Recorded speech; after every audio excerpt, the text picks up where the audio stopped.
దేశవ్యాప్తంగా వర్షాలు దంచుకొడుతున్నాయి. ఎడతెరిపి లేకుండా కురుస్తున్న వర్షాలతో ఉత్తర ఈశాన్య రాష్ట్రాలు తడిసి ముద్దవుతున్నాయి. వర్ష బీభత్సానికి పలు రాష్ట్రాల్లో జనజీవనం స్తంభించింది. మరోవైపు రాగల 4 రోజుల పాటు భారీ నుంచి అతి భారీ వర్షాలు కురుస్తాయంటోంది ఐఎండీ. భారీ వర్షాల దృష్ట్యా ఆంధ్రప్రదేశ్, తెలంగాణ, గుజరాత్, రాజస్థాన్, మహారాష్ట్ర, హర్యానాలకు ఆరెంజ్ అలర్ట్ ప్రకటించింది. ఉత్తరాఖండ్, మధ్యప్రదేశ్, ఉత్తరప్రదేశ్, ఛత్తీస్గఢ్, ఒడిశా, కర్ణాటక, ఢిల్లీలకు ఎల్లో అలర్ట్ జారీ చేసింది.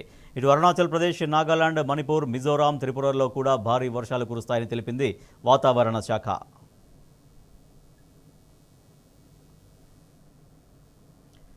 ఓవైపు రుతుపవనాలు, మరోవైపు ఆస్నా తుఫానుతో గుజరాత్ చిగురుటాకులా వణికిపోతుంది. కొద్ది రోజులుగా కురుస్తున్న కుంభవృష్టి వానలకు వాగులు, వంకలు పొంగి పొరలుతున్నాయి. రాష్ట్రంలో ఉన్న 24 నదులు ప్రమాదకర స్థాయికి మించి ప్రవహిస్తున్నాయి. ఇప్పటికే 132 రిజర్వాయర్లు హై అలర్ట్లో ఉన్నాయి.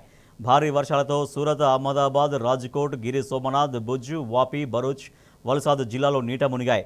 ద్వారకా, ఆనంద్, వడోదర, ఖేడా, మోర్బిల్లో జనజీవనం స్తంభించింది. అయితే మరో 3 రోజుల పాటు అతి భారీ వర్షాలు కురుస్తాయని హెచ్చరించింది ఐఎండీ. పలు జిల్లాలకు ఆరెంజ్ అలర్ట్ ప్రకటించింది.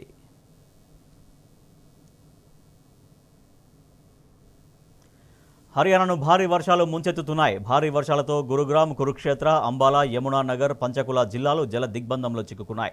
నోహు, హిసార్, సిర్సా, ఫతేహాబాద్, జజ్జర్, కర్నల్ జిల్లాల్లోని పలు ప్రాంతాలు చెరువుల్ని తలపిస్తున్నాయి. ఢిల్లీ గురుగ్రామ్ ఎక్స్ప్రెస్ వేతో సహా ప్రధాన రహదారులపై మోకాళ్ల లోతు నీరు నిలిచిపోవడంతో వాహనదారులకు ఇబ్బందులు తప్పడం లేదు. అయితే మరో 2 రోజుల పాటు ఇదే పరిస్థితి ఉంటుందని తెలిపింది ఐఎండీ. వర్ష బీభత్సంతో